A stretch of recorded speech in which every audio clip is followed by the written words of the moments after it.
erdhi? Mandi sa po erdhi? Mysaferi kërkon të futet live me neve.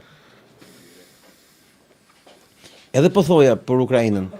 I kam çu Mandit një fotografi që tregon që në Gjermani u kishte bërë thirrje Merci që të punojnë 12 orë në ditë punëtorët gjermanë. E dëgjon apo jo? Po. Dhe unë hyra në historinë, analizë historisë për shkak të një fiksimi kisha nga memoria e leximeve të mia dhe e verifikova.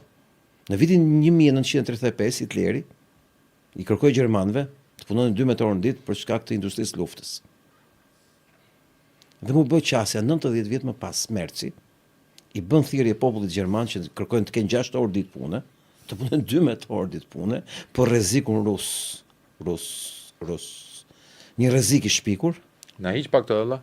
Totalisht i shpikur, sepse është idiotësi të mendosh që rusi që ka 3 vjet ka mobilizuar gjithë energjitë, gjithë burimet, vetëm e vetëm për atë pjesë territori që ka pushtuar në Ukrainë. Do i shpall ka luftë gjithë Evropës, se ky është psikopat Putini, kupton ti? Këtu në Evropë janë 600 milion njerëz. Në Evropë janë kush disa shtete. Dhe Putini ka plan të sulmojë Europën. Një psikopati totale, sepse nëse kemi mësuar një gjë nga këto të paktën 4 vjet është që Putini është qenie shumë racionale. Po. Pra, ne kemi mësuar që ai është një zotëri në shtet që është gjithë mend e gjithë kalem. Putini nuk është një budalla, nuk është një psikopat, nuk është një skizofren, është njëri shumë i kalkulum. Është një nga kokat më të kalkuluara që kemi parë në këto 30 vjet në botë, mas rënies murit Berlinit, sidomos, që nga viti 90. Ky person që është kaq i artikulum, kaq i kalkulum, kaq i përllogarit, kaq i përgatit, ky pas ka rrit nga truta e kokës do sulmon ka Gjermani. Po kupton ti çfarë psikopatie. Ndërkohë, pushteti i Gjermanisë ka vënë kontroll partinë më të madhe opozitare, që është partia e dytë në vend, AFD-n. Se ka zonë frika nga fuqia e saj në rritje, ka opinioni publik. E njëjta gjë në Francë me partinë e Le Penit, ku kanë vënë në goditje edhe kryetaren, edhe kandidatin e saj kryesor, Bardellën. Edhe Le Penin dhe Bardellën. Kemi parë se si në Angli kanë sulmuar me gjitha mjetet që kanë mund Nigel Farage, ku sekretari një parti opozitare të djathtë ishte në burg, pavarësisht se s'kam asnjë mendim mirë për të. Pam në Rumani se çfarë bën me kandidatin për president. Pam Poloni që vajti Soros, vajti Obama në Poloni, me çdo mjet për të mos lejuar konservatorit fitonte zgjedhjet presidenciale. Si përfundim? Po ja pra.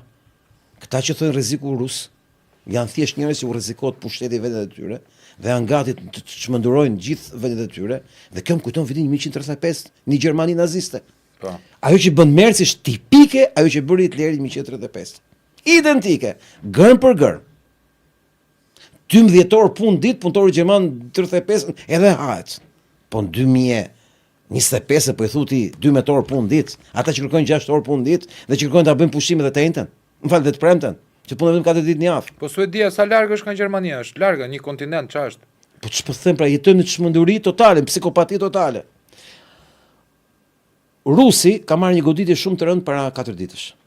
Kishte goditur në zemër arsenali i saj nuklear.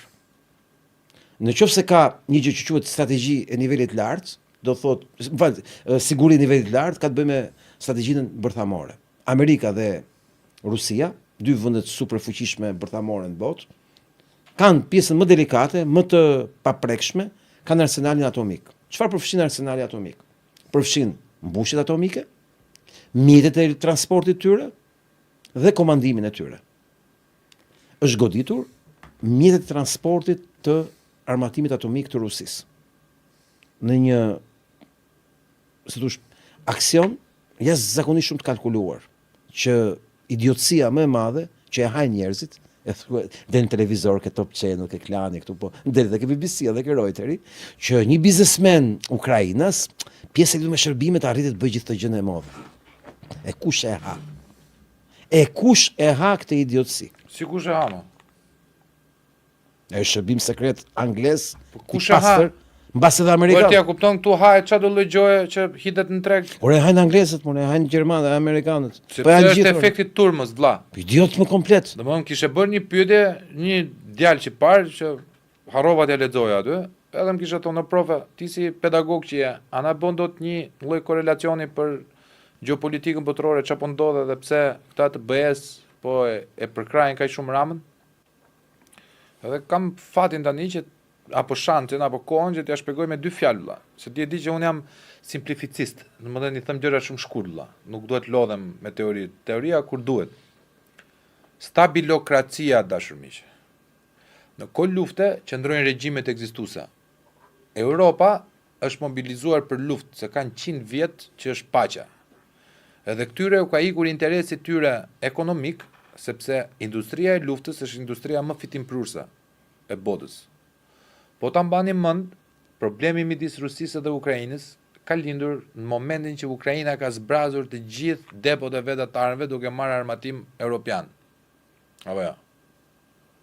Kështu që, miq të nderuar, Europa e mban Vučićin sepse ka më pak kosto se sa ata që duan të rrëzojnë Vučićin. Europa e mban Ramën se ka më pak kosto po të ndryshohet busulla e mendimit politik shqiptar. Sot u duhen ushtar. Këta tanët janë ushtar mercenar që luajnë për llogari të një elite apo X elite apo Y elite. Problemi është këtu. Bëni pyetjen vetëm bëri një pyetje shumë të thjeshtë. Për çfarë drejgjen neve duhet i shpallim luftë Rusisë? Neve. Për Ukrainën që çonte trupa në kundër Kosovës me Serbin. Për Ukrainën. Tani, Rusia ka dal dhe ka hedhur poshtë Serbin duke akuzuar drejt për drejti se ka furnizuar me armë ushtrinë ukrainase. Lavrovi më ka dal goja mrapsht këtu. Kam 4 vjetë në media, edhe gjithë më thonë, nuk ma thonë do të në televizor aty, se kam frikë nga përplasje, për ma thoshin kjo është tezë pro-ruse, kjo që thua ti. A kupton se... Influenca ruse në Ballkan. Influenca ruse. Rusia, dashur miq, e ka njohur de facto Kosovën. E di si e ka njohur de facto Kosovën. Duke të pranuar që, si që keni krijuar juve atë krijimi amerikan, na jepni neve krimen se është krijesa jonë, dhe ka përdorur si precedent. Atëre për çfarë fucking duhet neve dalim kundër Rusisë, kur interesi jonë është njohja e Kosovës, kur interesi jonë është Dardania, dhe neve vemi me Ukrainën, ku ambasadori i Ukrainës në Serbi thoshte, si do që të shkoj lufta me Rusinë, ne nuk do ta njohim Kosovën. Kur gjoj këtoj budallakinash, kur gjoj këtoj idiotliqe, më kujtohet vetëm një shprehje dhe do ta mbyll me kaq, e kohës së revizionizmit kinez. Miqt kosovar dhe vëllezërit kinez. Ne jemi kthyer në shtetin Barbon. Miqt kosovar dhe vëllezërit Ukrainas. Miqt kosovar kam gjuar me veshët e mia dhe vëllezërit turq. Kam gjuar me veshët e mia. Kam dëgjuar me veshët e mia disa vite më përpara, këtu në Shqipëri, politikisht. Shikoj, ka diçka këtu vlla. Domethënë, njerëzit ton jemi në NATO, ne nuk e ndjejmë NATO-n. Para NATO-s për informacionin e këtyre do ta di që ka qenë lidhja kombeve. Lidhja kombeve ishte do thënë NATO sot, do thënë do futen gjithë kombet më të fuqishëm, do krijojnë një aleancë